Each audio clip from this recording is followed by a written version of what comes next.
ও আমার সাহাবায়ে কেরাম, যাও যাও ওই আলকামার পাশে বসিয়া বসিয়া কালিমাত তালকিন দাও। চিল্লায় বলেন না আল্লাহু আকবার। সঙ্গে সঙ্গে সাহাবায়ে কেরাম গেলেন। যতক্ষণ সময় সেখানে ব্যয় করলেন, শুধু কালিমা পড়তেছে, কালিমা পড়তেছে, কালিমা পড়তেছে, কিন্তু তার জবান থেকে কালিমা বের হয় না। এরপরে রাসূল আকরাম সাল্লাল্লাহু আলাইহি ওয়াসাল্লাম নিজেই চলে আসলেন আলকামা রাদিয়াল্লাহু তাআলা আনহুর পাশে। আসার পরে কালিমার কথা বলতেছেন, কিন্তু হযরতে আলকামার জবান থেকে কালিমা বের হয় না। তখন বললেন, এই আলকামার কি বাবা বেঁচে আছে? বলতেছে, হুজুর এই আলকামার বাবা বেঁচে নাই। বলতেছে, আর মা কি বেঁচে আছে? বলতেছে, হ্যাঁ এই আলকামা রাদিয়াল্লাহু তাআলা আনহুর মা বেঁচে আছে। সঙ্গে সঙ্গে তার মাকে খবর দিলেন, ও মা আপনি তো আলকামার মা, আপনাকে আমি একটা অনুরোধ করব, আপনি একবার বলেন আপনার সন্তানটা আপনার কাছে কেমন ছিল।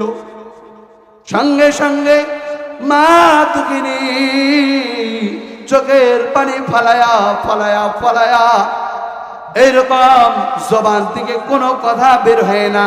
তাহলে একবার চিন্তা করে দেখেন মাকে কেমন কষ্ট দিয়েছে রে বাপ। আজকে যুবক ভাইয়েরা মাদেরকে কষ্ট দেয়, বাবাদেরকে কষ্ট দেয়। বলে হযরতে আলকামা রাদিয়াল্লাহু তাআলা আনহুর কথা যখন জিজ্ঞাসে, মা চোখ দিয়ে পানি টপ টপ করে ছেড়ে দিয়েছে। সঙ্গে সঙ্গে বললেন, ও মা আপনি যদি সময় নেন তাহলে আপনার আলকামা জাহান্নামে যাবে রে মা। আপনার কাছে অনুরোধ, আপনি একটু বলেন আপনার সন্তান আপনার কাছে কেমন ছিল। বলতেছে, হুজুর আমার সন্তান 5 ওয়াক্ত নামাজি ছিল, আমার সন্তান রমজান মাসে রোজা রাখতো, আমার সন্তান আপনার পিছে পিছে প্রতি সময় হাঁটতো, আপনার সুন্নত গুলো মানতো। কিন্তু নবী গো আপনাকে আমি বলতে চাই, আমাকে আমার আল্লামা এমন ভাবে কষ্ট দিয়েছে তার বউয়ের কারণে। এই বউয়ের কারণে আমাকে এত কষ্ট দিয়েছে। হুজুর আমি আমার আলকামাকে মাফ করতে পারবো না। বলেন না নাউজুবিল্লাহ। বলতেছে, আমি আমার আলকামাকে মাফ করতে পারবো না। তখন বলতেছে, ও সাহাবায়ে কেরাম, আল্লাহ রাব্বুল আলামিন কুরআনুল কারীমের ভিতরে বলেন, যে বান্দা আমি আল্লাহ তাআলার নিয়ামত পাওয়ার পর, নিয়ামত খাওয়ার পর নিয়ামতের শুকরিয়া আদায় করবে, আমি আল্লাহ তাআলা ওই বান্দার নিয়ামতকে বাড়ায় দিব। চিল্লায় বলেন না সুবহানাল্লাহ। আর যে বান্দা আমি আল্লাহ তাআলার নিয়ামত খাওয়ার পর নিয়ামতের শুকরিয়া আদায় করবে না, আল্লাহ তাআলা বলেন, ইন্না আযাবি লাশাদীদ। আল্লাহ রাব্বুল আলামিন বলেন, বান্দারে আমি আল্লাহ তাআলা ওই বান্দাদের জন্য শাস্তির ব্যবস্থা করেছি। চিল্লায় বলেন না নাউজুবিল্লাহ। আল্লাহ রাব্বুল আলামিন কুরআনুল কারীমের ভিতরে বলেন, আমি আল্লাহ তাআলা মানুষ এবং জিন জাতি সৃষ্টি করেছি একমাত্র ইবাদত, আমার ইবাদত করার জন্য। যে বান্দারা আমি আল্লাহ তাআলার ইবাদত করবে, নবী করিম সাল্লাল্লাহু আলাইহি ওয়াসাল্লামের তরিকা মেনে চলবে, আমি আল্লাহ তাআলা ওই বান্দার জন্য দুনিয়ার ভিতরে শান্তি রাখছি এবং আখিরাতের ভিতরেও তার জন্য চিরস্থায়ী শান্তির ব্যবস্থা রাখছি। চিল্লায় বলেন না আল্লাহু আকবার। আল্লাহ তাআলা বলেন, হে আমার বান্দা এই দুনিয়ার ভিতরে পাঠাইলাম, এই দুনিয়ার ভিতরে তোমাকে খাওয়ার জন্য কত কিছু নিয়ামত আমি আল্লাহ দান করলাম। একবার যদি ওই দিমাগ দিয়ে চিন্তা করিস রে বান্দা, আমি আল্লাহ তাআলা তোরে কে দেই নাই? দেখার জন্য চোখ দিয়েছি, শোনার জন্য কান দিয়েছি, বলার জন্য মুখ দিয়েছি, কথা বলার জন্য জিহ্বা দিয়েছি। এরপরও তুই কোন জিনিসের জন্য ধোঁকায় পড়ে গেছিস রে বান্দা? আল্লাহ তাআলা বলেন, আলাম নাজআল লাহু আইনাইন ওয়া লিসানাও ওয়া শাফাতাইন। চিল্লায় বলেন না আল্লাহু আকবার। বান্দা, যখন তুমি ছোট্ট ছিলা, দাঁত ছিল না মুখে, নরম খাবার দিলেন আল্লাহ তোমার মায়ের বুকে। যখন তুমি ছোট্ট ছিলে, দাঁত ছিল না মুখে, নরম খাবার দিলেন আল্লাহ তোমার মায়ের বুকে। সেই আল্লাহ রে ভুইল না রে, জীবন যে যার থাক। আল্লাহ রে ডাক রে বান্দা, আল্লাহ রে ডাক, আল্লাহ রে ডাক রে বান্দা, আল্লাহ রে ডাক। চিল্লায় বলেন না আল্লাহু আকবার। আচ্ছা মানুষ বলো দেখি, রাত্রি কেন কালো? চাঁদ সূর্য কথা হইতে পাইল এত আলো। আচ্ছা মানুষ বলো দেখি, রাত্রি কেন কালো? চাঁদ সূর্য কথা হইতে পাইল এত আলো। দুধ কেন এত সাদা, মরিচ কেন ঝাল? আমগুলো সব পাকলে পরে কেমনে তা হয় লাল? চিল্লায় বলেন না আল্লাহু আকবার। ডিমগুলো সব একই রঙের, পার্থক্য নাই মোটে। সাদা কালো বাচ্চাগুলো কেমন করে ফুটে? ডিমগুলো সব একই রঙের, পার্থক্য নাই মোটে। সাদা কালো বাচ্চাগুলো কেমন করে ফুটে? আমরা সবাই বাস করি ভাই এই দুনিয়ার রঙে, হাতের লেখা মুখের চেহারা মিলে না কারো সঙ্গে। কথা বলেন ঠিক কিনা? আর মিলে না গলার কণ্ঠ, বিদ্যা আঙ্গুলের টিপ। আল্লাহ তাআলা একজন আছে, প্রমাণ হলো ঠিক। চিল্লা বলেন না আল্লাহু আকবার। আজকে কিছু বাউল নামের ফাউল আছে, ওই যে আবুল সরকার নামে একজন নাস্তিক বের হয়েছে, আমার আল্লাহকে নিয়ে কটূক্তি করছে। চিল্লায় বলেন না নাউজুবিল্লাহ। বাংলার জমিনে আওয়ামী লীগ থাকতে পারে, বিএনপি থাকতে পারে, জামাত থাকতে পারে, শিবির থাকতে পারে, অন্য অন্য জাসদ বাসদ দুনিয়ার সমস্ত দল থাকতে পারে, কিন্তু কোন ব্যক্তি যখন আল্লাহর বিরুদ্ধে কথা বলবে, নাস্তিক হয়ে যাবে। আল্লাহকে বলবে, আল্লাহর এক মুখে দুই কথা বলে। চিল্লা বলেন না নাউজুবিল্লাহ। যারা আল্লাহর বিরুদ্ধে কথা বলবে, ওই ব্যক্তিদেরকে এই বাংলার জমিনে ঠাঁই দেওয়া হবে না। কথা বলেন ঠিক কিনা?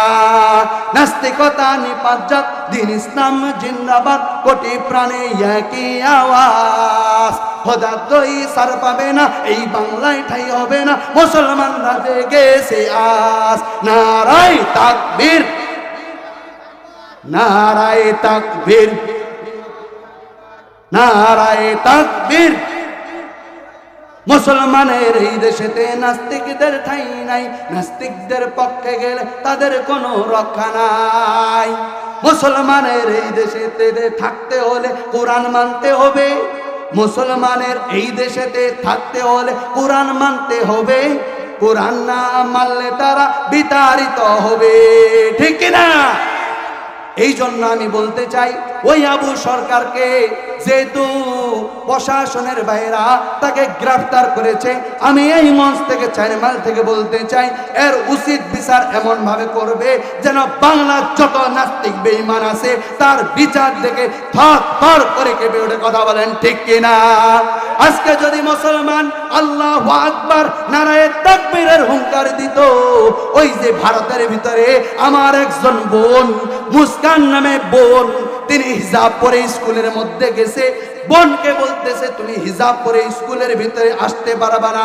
ওরা বলতেছে রাম রাম, হাজার হাজার মানুষ বলতেছে রাম রাম, হরে কৃষ্ণ হরে কৃষ্ণ। আর আমার মুসলমান বোন বলতেছে, চিল্লায় বলতেছে আল্লাহু আকবার। এমন জোরে চিল্লানি দিছে, পুরা পৃথিবী কম্পিত হয়ে গেছে। মানুষগুলো এটা পৃথিবীর ভিতরে ইতিহাস হিসাবে রেখে দিয়েছে। কথা বলেন ঠিক কিনা? আজকে যখন মুসলমানরা আল্লাহু আকবারের ধ্বনি দিয়ে সামনে বের হবে, যত নাস্তিক মোরতাদ আছে সমস্ত এই বাংলা জমিন থেকে পালাতে বাধ্য হবে। কথা বলেন ঠিক কিনা?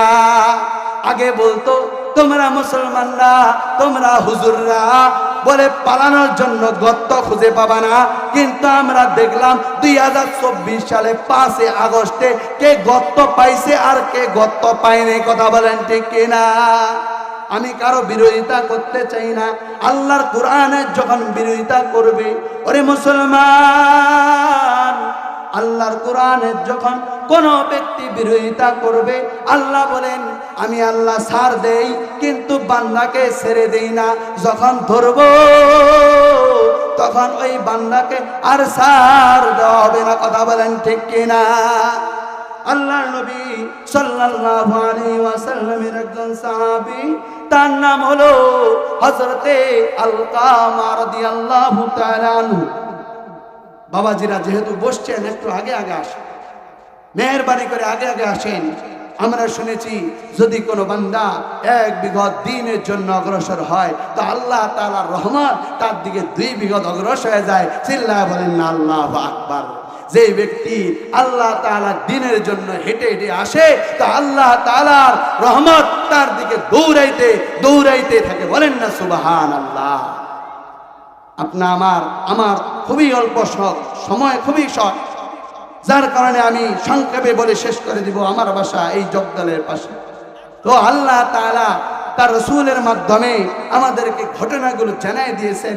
একজন সাহাবীর নাম হলো হযরতে আলকামা রাদিয়াল্লাহু তাআলা আনহু। হযরতে আলকামা রাদিয়াল্লাহু তাআলা আনহু এমন একজন সাহাবী রে বাবা, ও চারিমালের মুসলমান, জীবনে বহু দোয়া শুনেছেন। আজকে আপনাদেরকে আমি এমন একটা ঘটনা বলবো যেটা প্রতিটা মুসলমান নয়, হিন্দু, খ্রিস্টান, নাস্তিক, বেঈমানের জন্য প্রয়োজন। সেই ঘটনাটা আপনাদের সামনে তুলে ধরেছি রে বাপ। একটু মনোযোগ দিলের কান লাগাইয়া কথাগুলো শুনিয়া যান। হযরতে আলকামা রাদিয়াল্লাহু তাআলা আনহু, যিনি প্রতি সময়ে রাসূল আকরাম সাল্লাল্লাহু আলাইহি ওয়াসাল্লামের দরবারে নামাজ পড়তেন, রাসূলের পিছনে প্রতি সময়ে থাকতেন। সেই আলকামা রাদিয়াল্লাহু তাআলা আনহু যখন মৃত্যুবরণ করে, তার আগ মুহূর্তের ঘটনা বলছি রে বাবা। সেই ঘটনা শুনলে আপনারও হৃদয়টা ভেঙে যাবে। হযরতে আলকামা রাদিয়াল্লাহু তাআলা আনহু মৃত্যু শয্যায় পড়ে গেছে। সাহাবায়ে কেরাম শুনলেন যে হযরতে আলকামা রাদিয়াল্লাহু তাআলা আনহুর জবান থেকে কালিমা উচ্চারণ বের হয় না। যখন শুনলেন যে হযরতে আলকামা রাদিয়াল্লাহু তাআলা আনহুর মুখ থেকে কালিমা বের হয় না, সঙ্গে সঙ্গে সাহাবায়ে কেরামদেরকে পাঠিয়ে দিলেন, ও আমার সাহাবায়ে কেরাম, যাও যাও ওই আলকামার পাশে বসিয়া বসিয়া কালিমা তালকিন দাও। চিল্লায় বলেন না আল্লাহু আকবার। সঙ্গে সঙ্গে সাহাবায়ে কেরাম গেলেন। যতক্ষণ সময় সেখানে ব্যয় করলেন, শুধু কালিমা পড়তেছে, কালিমা পড়তেছে, কালিমা পড়তেছে, কিন্তু তার জবান থেকে কালিমা বের হয় না। এরপরে রাসূল আকরাম সাল্লাল্লাহু আলাইহি ওয়াসাল্লাম নিজেই চলে আসলেন আলকামা রাদিয়াল্লাহু তাআলা আনহুর পাশে। আসার পরে কালিমার কথা বলতেছেন, কিন্তু হযরতে আলকামার জবান থেকে কালিমা বের হয় না। তখন বললেন, এই আলকামার কি বাবা বেঁচে আছে? বলতেছে, হুজুর এই আলকামার বাবা বেঁচে নাই। বলতেছে, আর মা কি বেঁচে আছে? বলতেছে, হ্যাঁ এই আলকামা রাদিয়াল্লাহু তাআলা আনহুর মা বেঁচে আছে। সঙ্গে সঙ্গে তার মাকে খবর দিলেন, ও মা, আপনি তো আলকামার মা, আপনাকে আমি একটা অনুরোধ করব, আপনি একবার বলেন আপনার সন্তানটা আপনার কাছে কেমন ছিল। সঙ্গে সঙ্গে মা দুঃখিনী চোখের পানি ফালায়া ফালায়া ফালায়া এইরকম জবান থেকে কোনো কথা বের হয় না, তাহলে একবার চিন্তা করে দেখেন মাকে কেমন কষ্ট দিয়েছে রে বাপ। আজকে যুবক ভাইয়েরা মাদেরকে কষ্ট দেয়, বাবাদেরকে কষ্ট দেয়। বলে হযরতে আলকামা রাদিয়াল্লাহু তাআলা আনহুর কথা যখন জিজ্ঞাসে, মা চোখ দিয়ে পানি টপ টপ করে ছেড়ে দিয়েছে। সঙ্গে সঙ্গে বললেন, ও মা, আপনি যদি সময় নেন তাহলে আপনার আলকামা জাহান্নামে যাবে রে মা। আপনার কাছে অনুরোধ, আপনি একটু বলেন আপনার সন্তান আপনার কাছে কেমন ছিল। বলতেছে, হুজুর, আমার সন্তান 5 ওয়াক্ত নামাজি ছিল, আমার সন্তান রমজান মাসে রোজা রাখতো, আমার সন্তান আপনার পিছে পিছে প্রতি সময় হাঁটতো, আপনার সুন্নত গুলো মানতো। কিন্তু নবী গো, আপনাকে আমি বলতে চাই, আমাকে আমার আকলামা এমন ভাবে কষ্ট দিয়েছে তার বউয়ের কারণে। এই বউয়ের কারণে আমাকে এত কষ্ট দিয়েছে। হুজুর, আমি আমার আলকামাকে মাফ করতে পারবো না। বলেন না নাউজুবিল্লাহ। বলতেছে, আমি আমার আকলামাকে মাফ করতে পারবো না। তখন বলতেছে, ও সাহাবায়ে কেরাম, তোমরা আর দেরি কইরো না, দেরি কইরো না, সঙ্গে সঙ্গে কিছু জ্বালানি কাঠ তোমরা নিয়ে আসো। জ্বালানি কাঠ আনতে গেছে। তার মা জিজ্ঞাসা করতেছে, হুজুর, আপনি কেন জ্বালানি কাঠ আনতে বললেন? তখন হযরতে আলকামা রাদিয়াল্লাহু তাআলা আনহুর মাকে বলতেছে, ও মা, তুমি যদি আজকে তোমার সন্তানকে মাফ না করো তাহলে তোমার সন্তান জাহান্নামে যাবে। এই জন্য যেহেতু মারার পরে জাহান্নামে যাবে, আমি চাই আপনার সন্তানকে আপনার সামনে আমি কাঠ দিয়ে জ্বালায় দিই। সঙ্গে সঙ্গে বলতেছে মা, বলতেছে, হুজুর, আমার জীবন যাক আর থাক, কোনো ব্যাপার না, আমি আমার সন্তানকে মাফ করে দিলাম। চিল্লায় বলেন না আল্লাহু আকবার। মা বলতেছে, হুজুর, আমি আমার সন্তানকে মাফ করে দিলাম। যখন মাফ করে দেওয়ার কথা বলছে, সঙ্গে সঙ্গে আল্লাহ তাআলা তার জবান দিয়ে কালিমা বের করে দিয়েছে, লা ইলাহা ইল্লাল্লাহু মুহাম্মাদুর রাসূলুল্লাহ। চিল্লা বলেন না আল্লাহু আকবার। তখন সাহাবায়ে কেরামকে বললেন, ও সাহাবায়ে কেরাম, নামাজ পড়লেই হবে না, রোজা রাখলেই হবে না, যাকাত দিলেই হবে না, মানুষের সাথে ভালো ব্যবহার করলেই হবে না। যদি তোমার মার সাথে খারাপ ব্যবহার করো, তোমার বাবার সাথে খারাপ ব্যবহার করো, তুমি মরতে দেরি, জাহান্নামে যাইতে দেরি নয়। বলেন ঠিক কি না? এই জন্য বলেছেন, মায়ের দোয়া লও হে মুমিন, মায়ের দোয়া লও, মায়ের দোয়া লও হে মুমিন, মায়ের দোয়া লও। বিপদে পড়বে না তুমি যখন যেতে যাও, বিপদে পড়বে না তুমি যখন যেতে যাও, মায়ের দোয়া লও হে মুমিন, মায়ের দোয়া লও। একটি গ্লাস পানির ফলে বাইজিদের কলে তুলে, হাত তুলে মা বলেন, বাইজিদ রে ওলি বানাও, মায়ের দোয়া লও হে মুমিন, মায়ের দোয়া লও। চিল্লা বলেন না আল্লাহু আকবার। এই জন্য মার কাছে দোয়া নিতে হবে না নাই?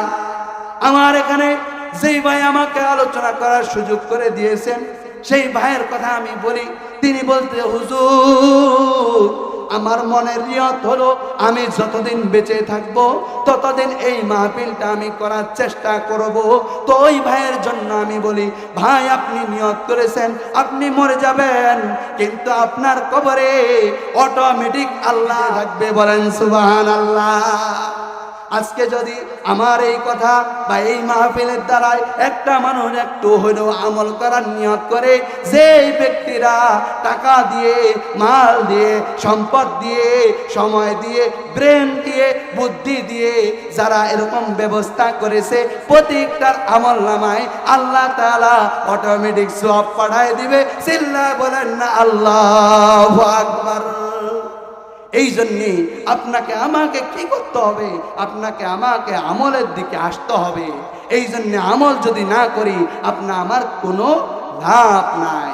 আমাদের সমাজে অনেক হাজী সাহেব আছে, অনেক মুসল্লি ভাই আছে, তারা কি করে জানেন? তাদের ঘটনা আপনাদেরকে বললে আপনারা অবাক হয়ে যাবেন। এত দুঃখ রাখবো কোথায়, রাখার জায়গা নাই ভাইরে, এত দুঃখ রাখবো কোথায়, রাখার জায়গা নাই। আমাদের কপালেতে শান্তি বুঝি নাই, আমাদের কপালেতে শান্তি বুঝি নাই। 5 ওয়াক্ত নামাজ পড়ে কপালে তার দাগ, মক্কাতে যায় নামের আগে লাগায় হাজি সাহেব। কথা বলেন ঠিক কিনা? 5 ওয়াক্ত নামাজ পড়ে কপালে তার দাগ, মক্কাতে যায় নামের আগে লাগায় হাজি সাহেব। কথা বলেন ঠিক কিনা?